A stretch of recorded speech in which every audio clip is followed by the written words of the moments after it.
You ask Tiger to solve. This deals with linear equations with one unknown. The final result is n=4. Let's solve it step by step. Simplify the expression. Expand the parentheses.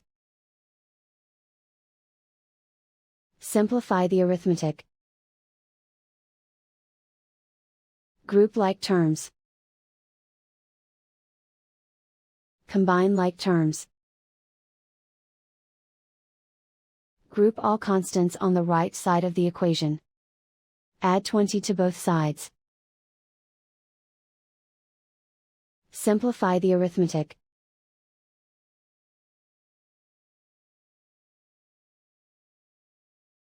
And so the final result is n=4.